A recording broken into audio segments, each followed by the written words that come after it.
I want to talk to you for a minute about highways. In the lower 48, there's a convention of the highways that go east and west, end in 0 and starting in the south with 10, 20, 30, 40, etc. going north. And then the highways that go north and south end with a 5 and starting on the west coast 5, 15, 25, 35, etc. That's a lower 48. As we get in Canada and then in Alaska, they have names. And folks, just because it says highway does not mean it's paved. So since we're referencing a lot of these, let me just kind of show you where they are so you have a better idea of what we're talking about. Okay, here is Montana down here. I'm actually going to start at Dawson Creek, and that's something else I want to make sure we understand. There's a Dawson Creek here, which is the start of the Alaska Highway. There is a Dawson City way up here in the Yukon, and so those are two different things. But starting at Dawson Creek, that is where the Alaska Highway begins, the Great Alaska Highway, and it follows this route, goes through British Columbia and the Yukon, and when you get to Whitehorse, which is the capital, the Alaska Highway goes on over to Tok and Delta Junction. Now, people at Delta Junction say, we are the end of the Alaska Highway. That is our claim to fame. Fairbanks has now claimed it, but anyway, we've talked to folks that say that's the end. When we got to Whitehorse, we chose to go up the Klondike Highway. Klondike Highway goes from Whitehorse up to Dawson City. Now, at Dawson City, some people choose to go up the Dempster Highway to the Arctic Circle. But at Dawson City, this is the Yukon River, and there is a free ferry that goes across it because it's actually part of the highway. And once you cross over, this section in here is not paved, but it's called Top of the World Highway, and we're told once we get there and drive on it, we will know why. And then coming down from Chicken, Alaska to Tok, this is the Taylor Highway. And that's where we're going to pick up the Alaska Highway again, going up to Fairbanks. Folks, on our way home, we are going to hit this section of the Alaska Highway, so we will complete the entire thing. This is called the Denali Highway. So when you get here, you have a choice of making a cutoff. This, once again, is not a paved highway. This is the Richardson Highway, which is kind of a shortcut from, this is Anchorage down here, and you can come across and make this rather than going out to Tok and back. So there's a Richardson Highway. And then those are the main ones. So as we come home, we plan on coming from Tok down to Whitehorse and then staying on the Alaska Highway. So this section of the Alaska Highway, we will see both directions. And just before we get to, yes, there's a little B, just before we get to Watson Lake, we are going to start down, and this is called the Cassiar Highway. And we're doing that just because there are two different roads that you can take. And then our last stop in Alaska is going to be down here at Haines. But those are kind of the major highways and the ones we're going to be on. We are headed into Dawson City, and so to finish up the Klondike Highway, which is what we are headed on, when you leave that Stewart crossing, there are the highway is not in as good a shape, but it is certainly passable. There were times that we're going like 35 miles an hour or so. On the gravel sections, we slowed down even more. And there were a couple of there was one long gravel section. But, you know, it's perfectly doable, and just take your time and let the road conditions dictate how fast you go. Yeah, not the signs at the side of the road. Because we have gone slower than those signs have posted all the way through. Second thing we want to mention is we were looking for just a free spot, and we did not realize that we're actually 25 miles from Dawson City, but we have an absolutely amazing free spot on the river, and it is beautiful. The downside, mosquitos. I mean, and folks, The size of hummingbirds. they are massive. When you get a little bit of a breeze, though, that's all it takes to kind of send them on their way. But while we were trying to get level, etc., finally we just opened the door and we had a bunch of mosquito spray in there. And as soon as we sprayed it on, they started leaving us alone. Yes. And so but that's just part of Canada and Alaska, is these massive mosquitoes. And the other thing we're going to say is we had already decided to spend tonight and tomorrow night here, just because we have had so many one-night stops. Yes. But I realized we had not unhitched since we left Jasper. And that has been a week and a half ago or more. And so, it's just part of the journey. This is so far that you're spending a lot of one night stops. Now, some of them, most of them, the days have felt a little bit longer for whatever reason. We had a really long day because trying to get our phones to work. A really long day because of waiting for the pilot car to take us across from Pelly Crossing to Stewart Crossing.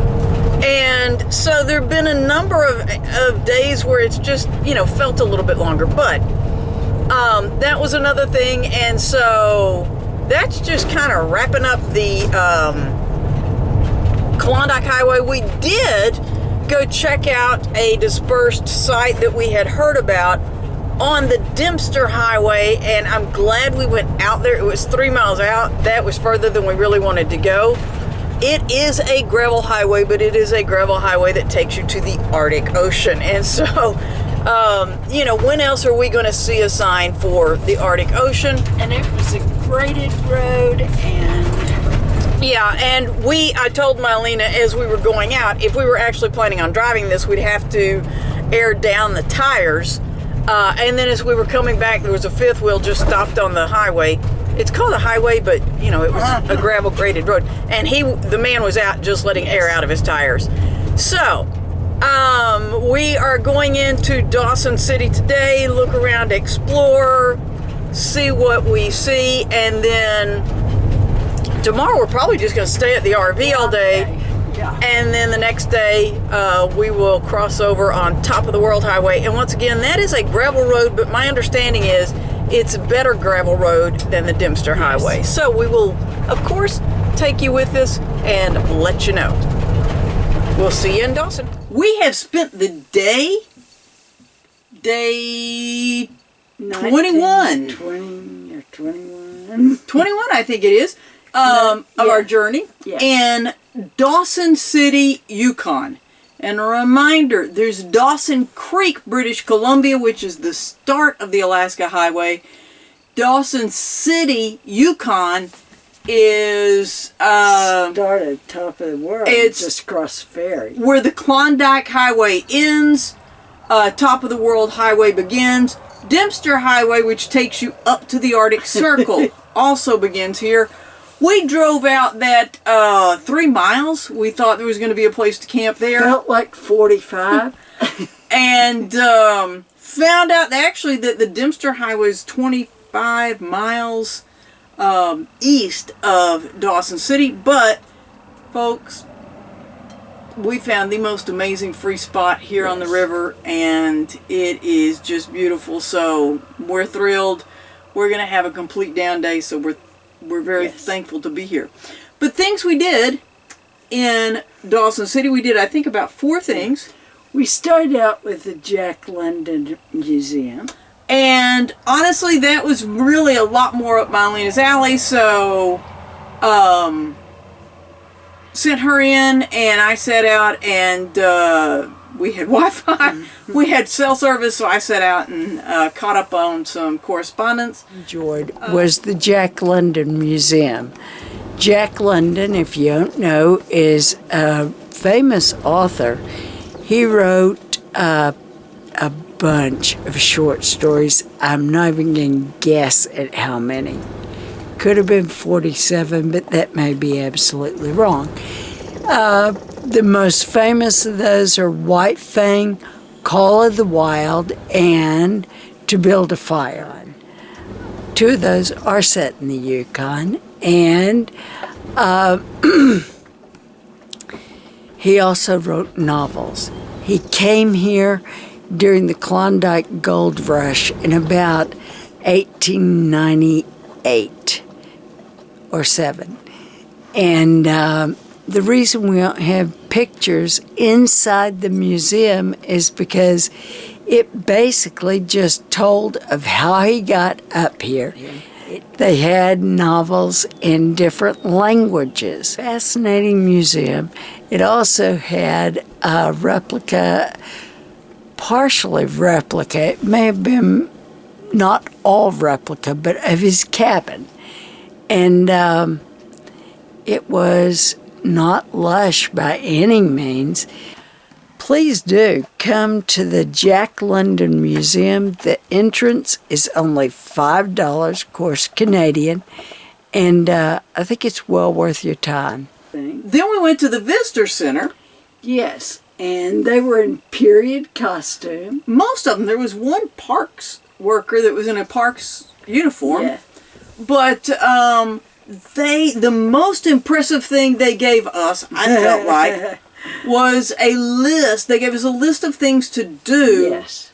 in Dawson City. And how much they cost. Yeah, and where they were located, what the season is, that kind of thing. And So we could decide, is this worth our money or not?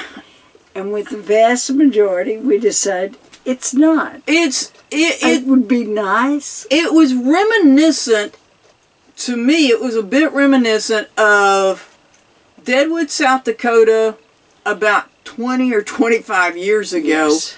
when it really was an Old West kind of a town Yes. that had a little bit of tourism.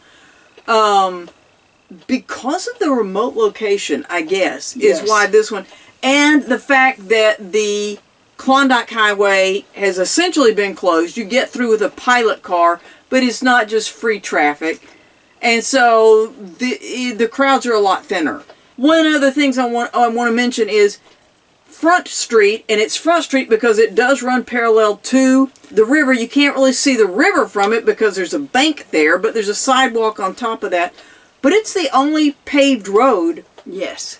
in town. The ones that we drove on, and we drove on a number, they were all just dirt roads. And so... And another relatively interesting thing, the Yukon River is the third largest in North America. One of the things that they had, and goes along with the Yukon River in a sense, one of the things they had in the Visitor Center, I did not notice the first time I went in, we had to go back, and we'll explain that in a second, was they have a replica of a 1 cubic ton gold bar. And I thought it was going to be like a brick, and they said there was a note there that said extremely heavy, use both hands, etc. Folks, I could not lift it with both hands. I don't know how much but it was crazy heavy. But one of the free things to do, there were actually two free things that were really close proximity. You come back down to Bonanza Road, which is across the bridge going out of town east, just past the gas station. Folks, these are the directions. And you turn, if you're coming out of town, you turn right. And you go out there just past Forever and a Day. And you get to Dredge 4. And that was just walking around on the outside. What the dredge is, MiLena was looking at the populations and how it fluctuated based on The Klondike Gold Rush. and The height of it there were 30,000 people in Dawson City. And Dawson City was the second city on the west coast to get electricity. San Francisco, yes. And then Dawson City, because of dredge number 4, or the dredges, before Los Angeles, before, San Diego, whatever, before Seattle or Vancouver. Yes. Dawson City, because of the dredge. And I'm going to be showing you video. It is what it is. There are not huge single gold deposits, from what I understand. It's a lot of small deposits. So they have to dredge huge amounts of land. And folks, all around Dawson City, you can see, I've forgotten what they call it. It looks almost like a giant snail. Yes. Where the ground has been dredged, which means it's been moved from where it was to a different location. And one of the things that I read about dredge number 4, which is the one you can go out and you see, and it's massive, is that it was essentially like a massive gold pan.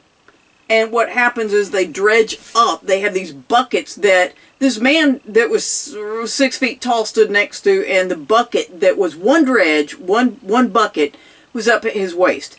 And they have a conveyor belt of these buckets that goes down, and it digs up the ground underneath it, deposits that dirt on a conveyor belt that shakes it as it goes down. The larger pieces keep falling off and are being essentially left as the deposit behind the dredge, and then it keeps shaking it until the smaller, heavier pieces are falling down, and the gold is the heaviest. But anyway, it just leaves these huge deposits. But folks, there are active mines out there. Yes, many. And they're still... And even on Sunday, they're being worked. Not extensively, not with the crews they must sometimes have because of all the equipment. Yeah, but there's a lot of equipment out there. There's there are active mines out there. But that might explain why the population dropped dramatically after the people found out the gold wasn't like the gold in California where you walked away with nuggets, chunks of gold. No. And so anyway, it was interesting, but there's no other way to say it. It mars the land. I mean, it just totally, and like I said, even just driving to Dawson City, you can see where the dredges have changed the landscape. Yeah. But while we were in the visitor center, we saw, I said, we can pan for gold for free. And she said, yeah, you just sign out for the pans. And so she gave us 2 pans. And she said, go out to claim number 6. Alaska on a budget. Not anymore. We're going for our fortunes. Yeah, we stopped by the visitor center to see what there was to do. And we'd heard a couple of people talk about dredge number 4. We stopped by it on our way out to this discovery claim. And according to, we'll show you the list of things to do in Dawson City. But one of the things is to come out and pan for gold for free. You stop at the Visitor Information Center. They give you a pan. And then you can come out and pan, and they give you instructions. Give you a little page of instructions. And so we're going to go see how it goes. And we did not get to play nearly as long as we wanted to. Because it started really raining. I mean, big drops. It started really coming down. And folks, my attire is because I carry those. I actually got those boots last year when we were on a mission trip in Madison, Wisconsin, and at a garage sale, I think I paid $5 for those. And they're really great whenever it's really cold and I'm going to be going kayaking. I know that I can push off, I can launch very easily and not get wet. When we leave here, we will be driving top of the World Highway and crossing into Alaska. We're going to spend a night on top of the World Highway just because. But it is a gravel highway. From what we understand, it's in very good condition. Folks, we drove part of the Klondike Highway today. Was just a gravel road, and it was wonderful. It was no problem. Okay, and as we close out this video, it is after 9 o'clock at night, and I'm going to show you the sunshine out here. If I can, there's smoke from the fires. There are other fires than the one we than just through. The one there, the Yukon fire that was that we drove through yesterday. But I'll see if I can because yeah, it's still getting bright, and you just give you a little bit of an idea of what we're talking about when we're talking about not getting dark. So, folks, we hope you have enjoyed our look at Dawson City, Yukon.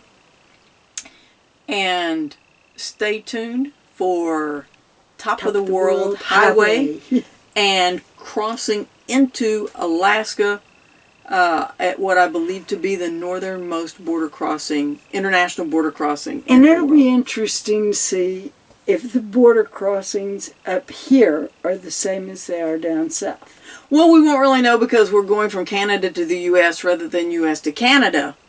But it will be a border crossing, an international border crossing. So, thanks for watching.